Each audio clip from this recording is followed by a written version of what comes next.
Magandang araw mga kaibigan.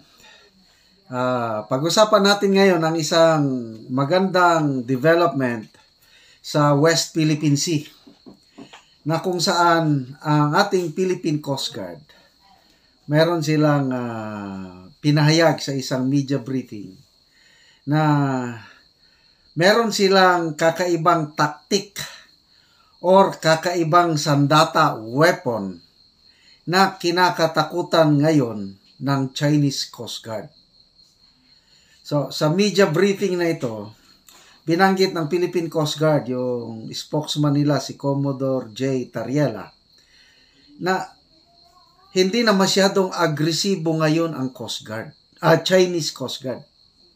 Hindi katulad noon. So, ano yung mga very aggressive behavior na ginagawa ng Chinese Coast Guard ngayon, noon na ngayon medyo takot na sila.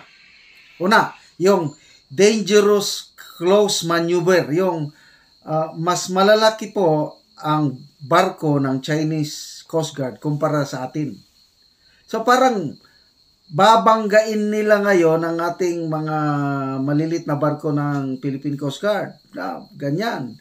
Tapos mamaya biglang liliko. Yon, yung tinatawag na dangerous close maneuver.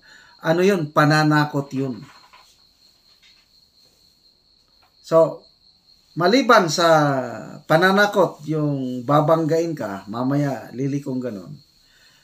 Yung laser, gumagamit ang Chinese Coast Guard no ng military grade laser. Tinataman nila ang mata ng ating mga Coast Guard, Philippine Coast Guard personnel na pwedeng makasanhi ng pagkabulag temporarily. Pangatlo, yung water cannon. Tapos, yung mga resupply missions ng Coast Guard papunta sa Ayungin Shoal, kung nasaan nandun yung lumang barko natin, talagang hinaharangan ng Chinese Coast Guard yung ating small boats na magdadala ng resupply.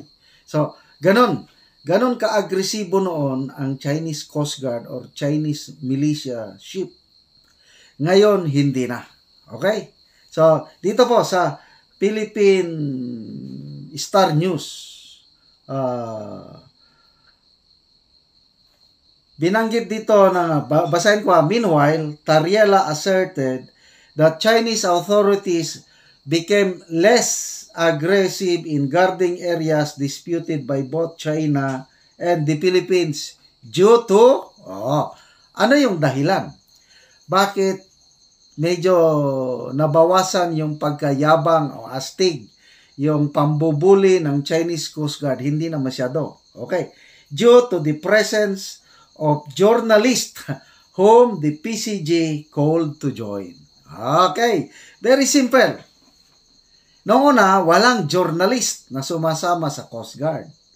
Later on, magaling ang Coast Guard, nakaisip na yung mga succeeding nilang missions, mag-resupply man o kung anong gagawin nila sa disputed waters sa West Philippine Sea, nagsasama na sila ng journalist, both local and foreign.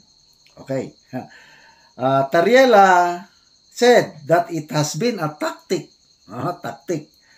for the PCG to include journalists during their missions in Ayungin Shoal and Baho de Masinloc, which showed China's dangerous maneuvers toward Filipino ships and even an attempt to discharge water cannons to drive them away. Okay, sabi ni Commodore Tariela, we are relying on the lenses of your camera. Speaking to journalists. We are relying on the lenses of your camera. We know for a fact that the Chinese Coast Guard and the People's Republic of China as a whole have this kind of sensitivity when it comes to your lenses. Tariela told journalist. Okay? So, ano itong very powerful weapon ng Coast Guard?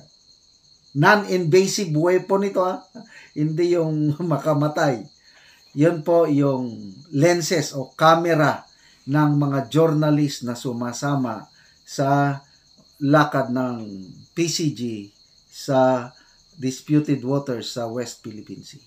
May napanood akong short video ng Al Jazeera, yung isa sa mga resupply missions. May isinabang Al Jazeera, foreign ito na, malawak po ang coverage ng Al Jazeera. Nako, ang ganda ng reporting ng correspondent ng Al Jazeera. Ipinapakita ng video na yon na yung grabing pambubuli ng China sa Pilipinas doon sa West Philippine Sea. So, many other journalists, local natin, GMA, ABS-CBN, CNN, maraming sumasama eh. Yun, lumalabas lahat yun at pinipick up din ng foreign media. Dinoduplicate. Kumakalat na sa buong mundo, nagkakaroon ngayon ng negative perception sa international community tungkol sa pambubuli ng China sa atin, sa Pilipinas, sa West Philippine Sea. Kaya sa international perception, panalo po tayo. Talong-talo ang China and Chinese Coast Guard when it comes to perception internationally dahil sa presence ng mga journalist. Kahit yung yung ginawa ng Philippine Coast Guard nung nagbigay na ng utos ang Pangulo na tanggalin yung 300 meters floating barrier. Magaling ang Coast Guard dahil special operations ito, hindi sila nakasama ng journalist.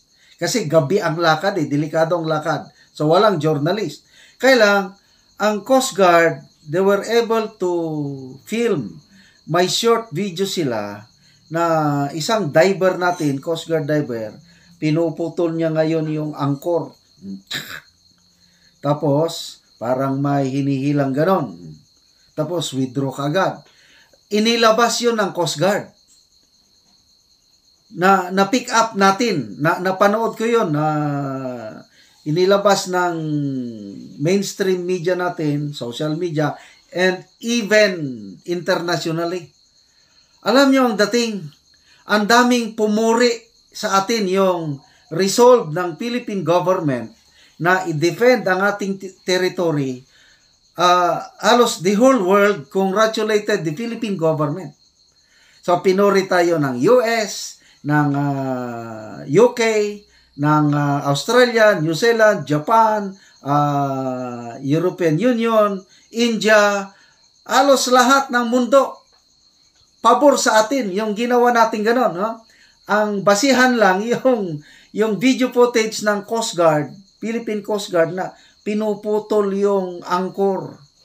Tapos ni-report na natanggal ng Philippine Coast Guard yung floating barrier. Ayun, pumalakpak ang buong mundo. But in reality, nabasa ko ngayon, hindi, the Philippine Coast Guard, inamin ng Philippine Coast Guard, hindi nila talaga natanggal yung barrier, yung floating barrier. Ang natanggal lang nila yung angkor. Tapos umalis na kaagad. Kasi biglaan yun eh. Pag maabutan sila ng Chinese Coast Guard, para baka magkaroon ng armed confrontation, umalis kaagad. So, nung natanggal na nila yung angkor, what does it mean? Wala na yung angkor eh. Yung floating barrier na yun, ano na yun? Aanurin na yun ng current. Mawawala na doon.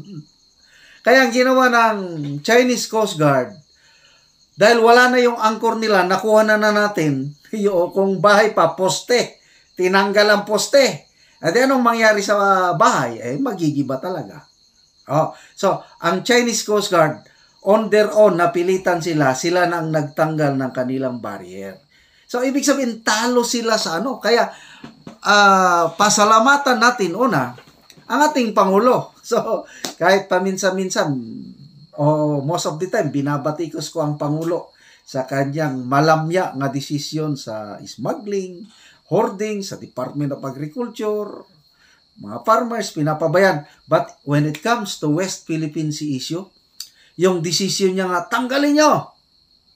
Ang barrier, tanggalin. Very decisive. Tinanggal. Although hindi natanggal yung barrier, ang natanggal lang pala yung anchor. Ang resulta nun, napakaganda at pinupuri tayo ng buong mundo. Ipinakita natin na may balls ang mga Pilipino. hindi tayo natatakot sa China. Yun po ang magandang development sa West Philippine Sea. So, ulitin ko, kudos. Let's praise. Purihin natin ang gobyerno natin, PBBM admin, Philippine Coast Guard, sa tapang nila, malasakit na natanggal yung yung anchor sa barrier. At the same time, yung galing nila nakaisip, yung magdala sila palagi ng local and foreign media.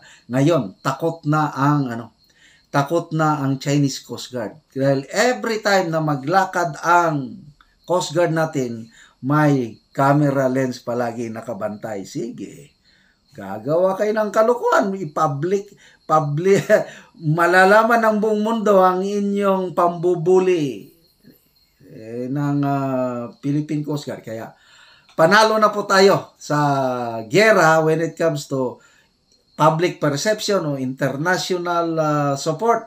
Panalo tayo at sana tuloy-tuloy na ito at hindi na tayo ibubuli ng China dyan sa ating territory sa West Philippine Sea.